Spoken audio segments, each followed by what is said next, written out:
In the name of Allah, the All-Beneficent, the All-Merciful. All praise belongs to Allah, who has sent down the book to his servant, and did not leave any crookedness be in it. A book upright, to warn of a severe punishment from him, and to give good news to the faithful, who do righteous deeds, that there shall be for them a good reward, to abide in it forever, and to warn those who say, Allah has taken a son. They do not have any knowledge of that, nor did their fathers. Monstrous is the utterance that comes out of their mouth, and they say nothing but a lie. You are liable to imperil your life for their sake, if they should not believe this discourse out of grief. Indeed, we have made whatever is on the earth an adornment for it, that we may test them to see which of them is best in conduct. And indeed, we will turn whatever is on it into a barren plain. Do you suppose that the companions of the cave and the inscription were among our wonderful signs? When the youths took refuge in the cave, they said, Our Lord, grant us a mercy from yourself and help us on to rectitude in our affair. So we put them to sleep in the cave for several years. Then we aroused them that we might know which of the two groups better reckoned the period they had stayed. We relate to you their account in truth. They were indeed youths who had faith in their Lord, and we had enhanced them in guidance and fortified their hearts when they stood up and said, Our Lord is the Lord of the heavens and the earth. We will never invoke any god besides him, for then we shall certainly have said an atrocious lie. These, our people, have taken gods besides him.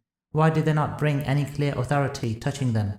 So, who is a greater wrongdoer than he who fabricates a lie against Allah? When you have disassociated yourselves from them, and from what they worship except Allah, then take refuge in the cave. Your Lord will unfold his mercy for you, and he will help you on to ease in your affair. You may see the sun when it rises, slanting toward the right of their cave, and when it sets, cut across them towards the left, while they are in a cavern within it. That is one of Allah's signs. Whomever Allah guides is rightly guided, and whomever he leads astray, you will never find for him any guardian or guide. You will suppose them to be awake, although they are asleep. We turn them to the right and to the left, and their dog lies stretching its forelegs at the threshold. If you come upon them, you will surely turn to flee from them, and you will surely be filled with the terror of them. So it was that we aroused them from sleep, so that they might question one another. One of them said, How long have you stayed here? They said, We have stayed a day or part of a day. They said, Your Lord knows best how long you have stayed.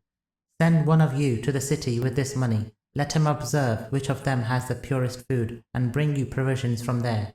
Let him be attentive, and let him not make anyone aware of you. Indeed, should they prevail over you, they will either stone you to death, or force you back into their creed, and then you will never be saved.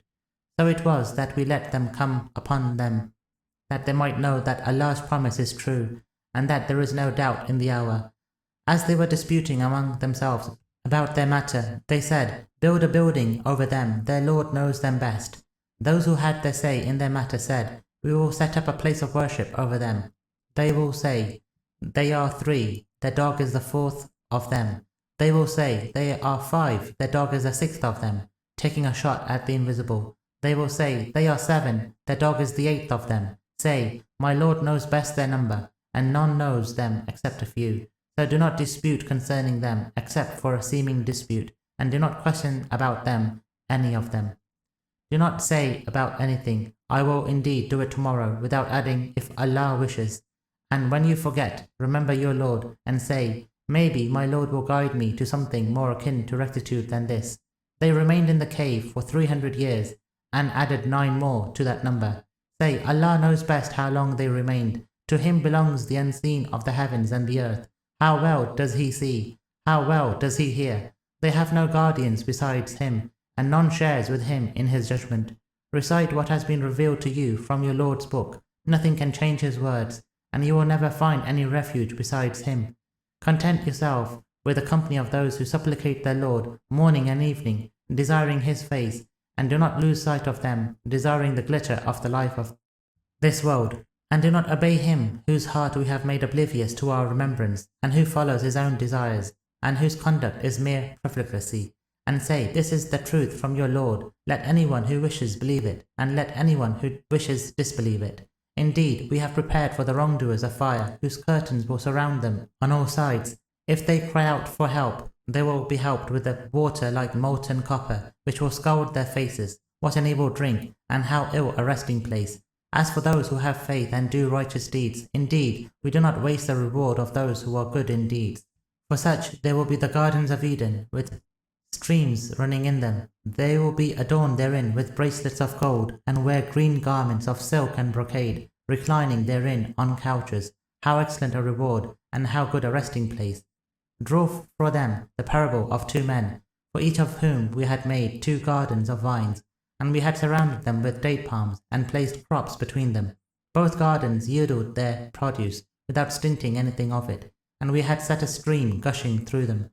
He had abundant fruits, so he said to his companion, as he conversed with him, I have more wealth than you, and am stronger with respect to numbers.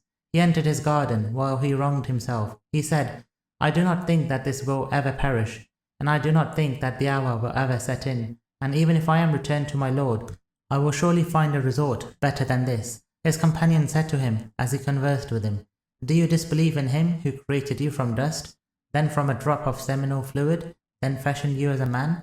But I say, He is Allah, my Lord, and I do not ascribe any partner to my Lord. Why did you not say, when you entered your garden, This is as Allah has wished, there is no power except by Allah. If you see that I have lesser wealth than you and children, maybe my Lord will give me something better than your garden, and He will unleash upon it bolts from the sky, so that it becomes a bare plain, or its water will sink down, so that you cannot obtain it, and ruin closed in on his produce, and he began to wring his hands for what he had spent on it, as it lay fallen on its trellises. He was saying, I wish I had not ascribed any partner to my Lord. He had no party to help him besides Allah, nor could he help himself. There, all authority belongs to Allah, the Real. He is best in rewarding and best in requiting. Draw for them the parable of the life of this world. It is like the water we send down from the sky, then the earth's vegetation mingles with it, then it becomes chaff, scattered by the wind, and Allah is omnipotent over all things. Wealth and children are an adornment of the life of the world, but lasting righteous deeds are better with your Lord in reward and better in hope. The day we shall set the mountains moving, and you will see the earth in full view, we shall muster them, and we will not leave out any one of them. They will be presented before your Lord in ranks. Certainly, you have come to us just as we created you the first time. Rather, you maintain that we shall not appoint a tryst for you. The book will be set up. Then you will see the guilty, apprehensive of what is in it. They will say, Woe to us! What a book is this! It omits nothing, big or small, without enumerating it. They will find present whatever they had done, and your Lord does not wrong anyone. When we said to the angels, Prostrate before Adam, they prostrated, but not Iblis. He was one of the jinn, so he transgressed against his Lord's command. Will you then take him and his offspring for guardians in my stead? Though they are your enemies, how evil a substitute for the wrongdoers! I did not make them a witness to the creation of the heavens and the earth, nor to their own creation, nor do I take those who mislead as assistants. The day he will say, Call those whom you maintain to be my partners. They will call them, but they will not respond to them, for we shall place an abyss between them. The guilty will sight the fire, and know that they will fall into it, for they will find no means to circumvent it. Certainly, we have made this Quran interspersed with every kind of parable for mankind, but man is the most disputatious of creatures. People do not refuse to have faith when guidance comes to them and to plead to their Lord for forgiveness without being overtaken by the precedent of the ancients or confronting the punishment. We do not send the apostles except as bearers of good news and as warners, but those who are faithless dispute fallaciously to refute thereby the truth, having taken my signs and what they are warned of in derision.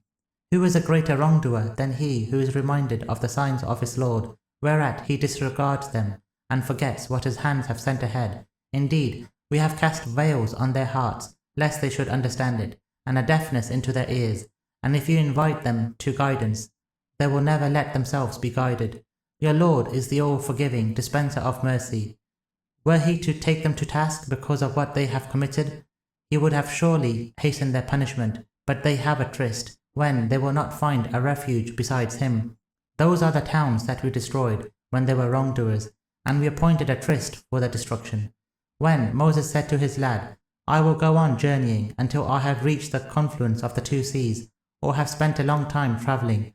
So when they reached the confluence between them, they forgot their fish, which found its way into the sea, sneaking away. So when they had passed on, he said to his lad, "Bring us our meal. We have certainly encountered much fatigue on this journey of ours." He said, "Did you see?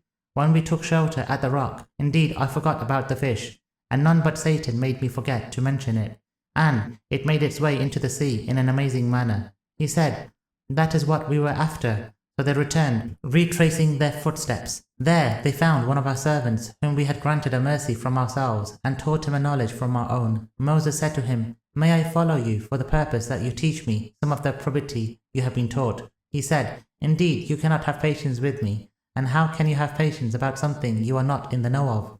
He said, "You will find me, God willing, to be patient, and I will not disobey you in any manner." He said, "If you follow me, do not question me concerning anything until I myself make a mention of it to you." So they went on. When they boarded the boat, he made a hole in it. He said, "Did you make a hole in it to drown its people? You have certainly done a monstrous thing." He said, "Did I not say, indeed, you cannot have patience with me?" He said, "Do not take me to task for my forgetting, and do not be hard upon me." So they went on. When they encountered a boy, he slew him. He said, "Did you slay an innocent soul without his having slain anyone? You have certainly done a dire thing." He said, "Did I not tell you, indeed, you cannot have patience with me?" He said, "If I question you about anything after this, do not keep me in your company. You have already got sufficient excuse on my part." So they went on. When they came to the people of a town, they asked its people for food, but they refused to extend them any hospitality. There they found a wall which was about to collapse, so he erected it. He said, "Had you wished, you could have taken a wage for it." He said, "This is where you and I shall part. I will inform you about the interpretation of that over which you could not maintain patience. As for the boat, it belonged to some poor people who worked on the sea. I wanted to make it defective, for behind them was a king, seizing every ship, usurpingly. As for the boy, his parents were faithful persons, and we feared he would overwhelm them with rebellion and unfaith. So we desired that the Lord should give him in exchange one better than him in respect of purity, and closer in mercy. As for the wall, it belonged to two boy orphans in the city. Under it there was a treasure belonging to them. Their father had been a righteous man, so your Lord desired that they should come of age and take out their treasure as a mercy from your Lord. I did not do that out of my own accord. This is the interpretation of that over which you could not maintain patience. They question you concerning Zul-Qarnayn. Say, I will relate to you an account of him. Indeed, we had granted him power in the land and given him the means to all things. So he followed the means. When he reached the place where the sun sets, he found it setting in a muddy spring, and by it he found a people. We said, O Zul-Qarnayn, you may either punish them or treat them with kindness. He said, As for him who is a wrongdoer, we will punish him. Then he shall be returned to his Lord, and he will punish him with a dire punishment. But as for him who has faith and acts righteously, he shall have the best reward, and we will speak to him gently of our command. Then he followed a means. When he reached the place where the sun rises, he found it rising on a people for whom we had not provided any shield against it. So it was, and we comprehended whatever pertained to him. Then he followed a means. When he reached the place between the two barriers, he found between them a people who could hardly understand a word. They said, O Zul-Qarnayn, indeed Gog and Magog are causing corruption in the land. Shall we pay you a tribute on condition that you build a barrier between them and us? He said, What my Lord has furnished me is better. Yet, help me with some power, and I will make a bulwark between you and them. Bring me pieces of iron. When he had levelled up between the flanks, he said, Blow. When he had turned it into a fire, he said, Bring me molten copper to pour over it. So they could neither scale it, nor could they make a hole in it. He said, This is a mercy from my Lord. But when the promise of my Lord is fulfilled, he will level it, and my Lord's promise is true. That day we shall let them surge over one another, and the trumpet will be blown, and we shall gather them all. And that day we shall bring hell into view, visibly for the faithless, those whose eyes were blindfolded to my remembrance, and who could not hear. Do the faithless suppose that they have taken my servants for guardians in my stead? Indeed, we have prepared hell for the hospitality of the faithless. Say, shall we inform you about the biggest losers in regard to works? Those whose endeavour goes awry in the life of the world, while they suppose they are doing good.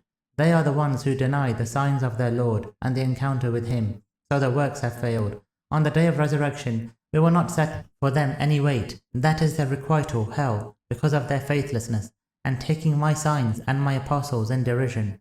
As for those who have faith and do righteous deeds, They shall have the garden of Firdaus for abode to remain forever in them, from where they will not seek to shift. Say, if the sea were ink for the words of my Lord, the sea would be spent before the words of my Lord are spent, though we brought another like it for replenishment. Say, I am just a human being like you. It has been revealed to me that your God is the one God, so whoever expects to encounter his Lord, let him act righteously, and not associate anyone with the worship of his Lord.